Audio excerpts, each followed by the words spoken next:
Priority cues की हमने बात की थी पिछले सेशन में। अब हम हीप्स देखेंगे। प्रायोरिटी क्यूज का इम्प्लीमेंटेशन ही हीप्स है। जैसे हमने सॉर्टेड एरे इम्प्लीमेंटेशन देखा था, अनसॉर्टेड एरे देखा था, लिंक लिस्ट देखा था। तो सॉर्टेड एरे बहुत अच्छा डायरेक्शन में गया था और हमको हाईएस्ट प्रायोरिटी एलिमेंट आराम से मिल जाता था। लेकिन अगर हम केवल, ध्यान दीजिएगा, अगर हम केवल हाईएस्ट प्रायोरिटी एलिमेंट के लिए केवल सारा का सारा आप एरे सॉर्ट करके रख दें, यानी कि अगर आपको प्रायोरिटी क्यू में क्या होता है कि आपको मैक्सिमम प्रायोरिटी वाला एलिमेंट निकालने की बहुत जरूरत पड़ती है, तो आप एरे में सबको सॉर्ट कर दीजिए। ये हमने पहले सीखा था। लेकिन अब हमको सबको सॉर्ट करना है केवल एक एलिमेंट निकालने के लिए। क्या ऐसा कोई तरीका नहीं हो सकता जिसमें हम केवल काइंड ऑफ सॉर्टेड रखें, यानी कि पहला रखें, उसके बाद दो चार और जितने भी आसपास है वो रख दें, क्योंकि इतनी ज्यादा जरूरत तो पड़ेगी नहीं। अगर हमको जरूरत पड़ेगी तो भी उसका कोई तकनीक निकाल लेते हैं। तो उसका जो उत्तर है वो आपका हीप है। हीप क्या है? हीप एक ट्री है।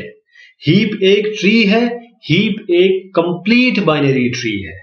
हीप एक ट्री है। हीप एक कंप्लीट बाइनरी ट्री है। और हीप ये कहता है कि कोई भी नोड उस ट्री में हमेशा नीचे वालों से बड़ा होगा। कोई भी नोड ले लीजिए, 8 देख लीजिए, 6 और 4 से बड़ा है। तो ये बात हो गई आपके हीप की। समझ में आ गया आपको? हीप को लेंगे, उसको इंप्लीमेंट करेंगे। और हीप की प्रॉपर्टीज में आपको बता रहा हूं कि प्रायोरिटी क्यू को किस तरीके से हम हीप से इंप्लीमेंट कर सकते हैं, उसके क्या फायदे नुकसान होने वाले हैं। हीप का मतलब ये होता है, अगेन दोबारा बताता हूं, हीप एक ट्री है। हीप एक कंप्लीट बाइनरी ट्री है। हीप एक ऐसा ट्री है जिसमें हमेशा जो बड़ा नंबर होगा वो टॉप पे होगा, बाकी सब छोटे नीचे। अब इसमें एक कंफ्यूजन मत करिएगा, क्योंकि हीप मेमोरी और हीप ये दोनों बिल्कुल अलग अलग है, दोनों का कोई भी लेना देना नहीं। हीप मेमोरी वो होती थी जहां पर आपका डेटा सेगमेंट, वहां पर आपका कोड सेगमेंट, वहां पर आपके ग्लोबल वेरिएबल्स ये सब रखे जाते थे। और इसी तरीके से दो टाइप के हीप होते हैं, एक मीन हीप होता है, एक मैक्स हीप होता है। मान लीजिए आप चाहते हैं कि मैं यहाँ पर 10 रखूं, ये तो मैक्सिमम है ना सब में, इसे हम मैक्स हीप कहेंगे। अब आप कहते हैं नहीं, मेरे पास, मैं तो ये 1 रखना चाहता हूँ यहाँ टॉप पे, बाकी सब छोटे रखना चाहता हूँ नीचे। बाकी सब लोग छीटे केवल -1 से मल्टीप्लाई करके मैं सबको उलट सकता हूं। तो मैं चाहता हूं कि यहाँ सबसे छोटा हो, यहाँ सबसे बड़ा हो। तो इसे हम आपका, जैसे मैंने आपको यार कहा कि मैक्स, ये पर्टिकुलर एग्जांपल मैक्स हिप का। दूसरा आपका मिन हिप होता है, जिसमें 10 नीचे आ जाएगा, 1 ऊपर चला जाएगा, यानी कि सारे एलिमेंट जो होंगे जो रूट से उससे बड़े होंगे नीचे। लाइकवाइज तो ये आप समझ गए होंगे कि मैंने आपको एक ट्री बताया जो कंप्लीट बाइनरी ट्री है। ये कंप्लीट बाइनरी ट्री क्यों है? ये फुल ट्री नहीं। फुल ट्री का मतलब ये होता है कि यहाँ पर भी एक नोड होता, यहाँ पर भी नोड होता, यहाँ पर भी नोड होता, यहाँ पे नोड होता, यहाँ पर। ये complete binary tree. Complete binary tree का मतलब देखिए, यहाँ तक तो सब कुछ पूरा है ना, यहाँ पर तो फुल है। अब हम ये बाएं से चले, बाएं लेफ्ट मोस्ट से चले, 2 आ गया, 1 आ गया, 1 आ गया। अब यहाँ पर कुछ नहीं, लेकिन लेफ्ट से आप जब चले तो पूरा हर एक नोड को इसको ने कवर किया। 5 के नीचे भी 2 नोड है, 2 के नीचे भी 1 नोड है, दूसरा नोड है, कोई बात नहीं। लेकिन ये तीनों एक लाइन से, अगर बाई चांस ये नोड नहीं होता और केवल ये नोड होता, तो ये आपका कंप्लीट बाइनरी ट्री को फॉलो नहीं करता, और कंप्लीट बाइनरी ट्री को फॉलो नहीं करेगा तो हीप को भी फॉलो नहीं करेगा। तो आपने अभी देख लिया किस तरीके से हम एक कंप्लीट बाइनरी को यूज करेंगे, हीप का इस्तेमाल करेंगे। कोई अगर चाहता है कि ठीक है भाई, हम एक एरे लेंगे और उसको 0 से शुरू करना है, क्योंकि एरे का मतलब 0 से शुरू होता है, हम 1 से शुरू नहीं करना चाहते। आपको याद होगा ट्री के बारे में मैंने बताया था कि अगर उसका पेरेंट देखना है और उसके चिल्ड्रन देखने हैं, तो अगर आप ट्री को 1 से स्टार्ट करें, मतलब नोड को 1 से स्टार्ट कर रहे हैं, कोई भी नोड आई के लिए, कोई भी नोड आई के लिए उसका जो पेरेंट होता है वो i/2 होता है, उसका आपका फ्लोर, और उस तरीके से आपका जो चिल्ड्रन होंगे वो 2i और 2i+1। अगर आप चाहते हैं 0 से शुरू करें तो सब में एक एक करके ऐड कर दीजिए, यहाँ पर 2i+1, 2i+1 और i-2। तो यहाँ पर एक माइनस करेंगे, यहाँ एक जोड़ेंगे, तो ये इस तरीके से वैल्यू आ जाएगी। थोड़ा सा चेंज है इसमें।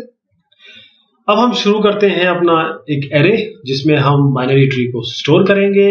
हम एरे को बोलेंगे A0, जहां पर आप ऑफकोर्स A0 क्या होगा? सबसे हाईएस्ट नंबर कौन सा होगा? जो 10, जैसे हमने एग्जांपल दिखा था।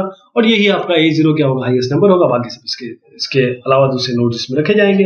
तो अगर आप एरे रख रहे हैं तो आपको आउट ऑफ बाउंड की प्रॉब्लम भी दिक्कत होगी।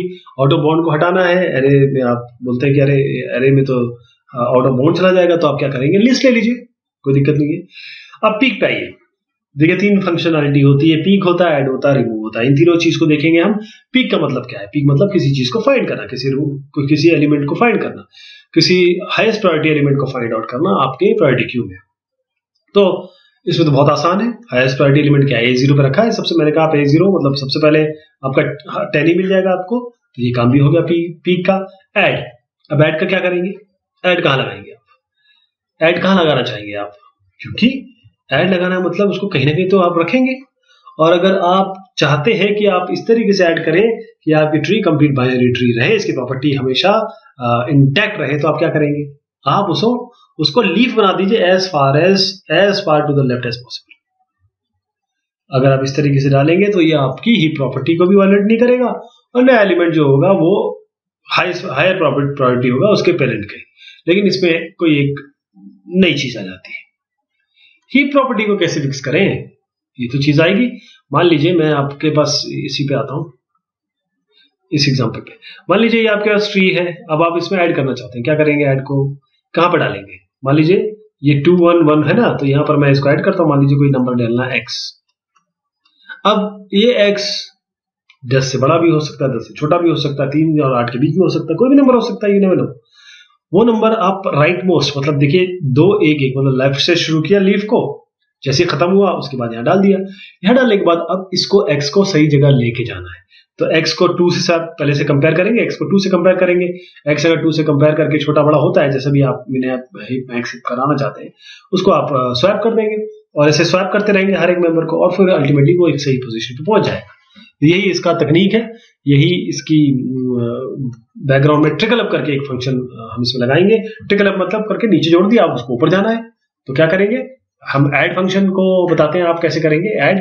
आपको डेटा ऐड करना है, एक वैल्यू बढ़ा दीजिए साइज की, क्योंकि आपने एक वैल्यू ऐड की है, इसे करना पड़ेगा।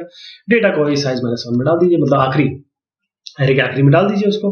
अरे के आखिरी में डालने का मतलब आपने लेफ्ट मोस्ट लिया उसको और आखिरी में डाल दिया। अब ट्रिकल अप करिए, ट्रिकल अप क्या करेंगे, साइज -1 मतलब आखिरी एलिमेंट को जो कि आपने अभी भी जोड़ा है उसको आपको ऊपर ले जाना है, तो उस पोजीशन से पिछली पोजीशन का वैल्यू इसको चेक कराते रहिए और उसका इसको स्वैप करते रहिए, और अल्टीमेटली आपको दोबारा कॉल करना है, मतलब आपको रिकर्सिवली करना है ताकि वो अपनी पोजीशन पे पहुंच जाए। कितना आसान हो गया। अब रिमूव करना है आपको, रिमूव करना आपको पता है कि सबसे टॉप पे ट्री में क्या है, हाईएस्ट प्रायोरिटी एलिमेंट है। तो सबसे अच्छा इलाज क्या है इसका, आप रूट को हटा दीजिए। लेकिन क्या कोई ट्री हो सकती है जिसका रूट हटा दिया जाए, ऐसा तो हो नहीं सकता। तो अब इसके लिए क्या करेंगे, अब इसके लिए हम ये करेंगे कि हम फिर से इसको instead of moving the very last leaf node into the root first, फिर से मैं इसी से समझाता हूं आपको। अब हम क्या करेंगे, हमें रिमूव करना है, तो हम इस 10 को हटा देते हैं, क्योंकि प्रायोरिटी क्यू में प्रायोरिटी वाला एलिमेंट वो हटा देंगे 10। तो अब ये 10 तो खाली हो जाएगा ना, इसमें क्या करेंगे, तो हम क्या करेंगे, जो 1 है ना सबसे लास्ट वाला जो आपको लीफ दिख रहा है उसको उठा के यहाँ पर रख देंगे, और फिर इसको परकोलेट करेंगे। इसको परकोलेट मतलब नीचे भेजेंगे कंपैरिजन करके, जैसे ये 1 को 8 से करेंगे, फिर 1 को 2 3 से करेंगे, फिर अपनी जगह ये पहुंच जाएगा आगे, जिसे हम ट्रिकल डाउन कहेंगे, ट्रिकल डाउन कहेंगे। तो हम क्या करेंगे, इसको आखिरी वाले को उठा के ऊपर डाल देंगे, ऊपर वाले को हटा देंगे, और उसके बाद ये अपना ट्रिकल डाउन फंक्शन यूज करेंगे। पहले हमें क्या करना पड़ेगा रिमूव के लिए, पहले तो स्वैप करेंगे किसको, जो हाईएस्ट प्रायोरिटी जो टॉप पे है उसको लीफ से, जो लास्ट लीफ है उसको टॉप से रिप्लेस कर देंगे। फिर उसके बाद आप ट्रिकल डाउन कॉल करेंगे। ट्रिकल डाउन अच्छा साइज माइनस करना पड़ेगा, क्योंकि आपने एक एलिमेंट रूट हटा दिया है तो एक साइज भी कम करना पड़ेगा। अब ट्रिकल डाउन का मतलब ये है कि आप एक एक करके कंपैरिजन करेंगे, बस ये कंपैरिजन हो रहा है, कंपैरिजन करने के बाद पोजीशन इसको स्वैप करते रहेंगे, अल्टीमेटली पोजीशन पे आ जाएगा। बार बार इस ट्रिकल डाउन को आप क्या करेंगे, एक रिकर्सिव वे पे कॉल करेंगे, तो अल्टीमेटली जो टॉप पे आपने सबसे छोटा एलिमेंट डाला है वो किसी न किसी जगह पे जाके अपना सेट हो जाएगा। अब रनिंग टाइम पे आते हैं। रनिंग टाइम बहुत जरूरी है इसका जानना, प्रायोरिटी क्यू का। पीक, ऐड, रिमूव, ये 3 चीजें थी। पीक तो केवल फाइंड आउट करना है वैल्यू को, वो तो ऑर्डर ऑफ 1 टाइम लेगा, एक एरे है उसमें कोई वैल्यू फाइंड करनी है। इसी तरीके से ऐड और रिमूव करना है, ऐड रिमूव में भी बाकी चीजें तो वैसे ही ऑर्डर ऑफ 1 जा रही है, केवल ट्रिकल अप और ट्रिकल डाउन फंक्शन है। ट्रिकल अप ट्रिकल डाउन में भी क्या है कि जो रिकर्शन आपने यूज किया है, रिकर्शन मतलब अब क्योंकि बाइनरी सर्च ट्री की बात हो रही है, बाइनरी सर्च ट्री की बात हो रही है, रिकर्शन हो रहा है, इसका मतलब ट्री की हाइट, आपको एक ट्री की हाइट पता होनी चाहिए। ट्री की हाइट मतलब कितने बार उसको रिकर्स करेंगे, जितने लेवल्स होंगे उतना रिकर्स करेंगे, उसका मतलब हाइट चाहिए।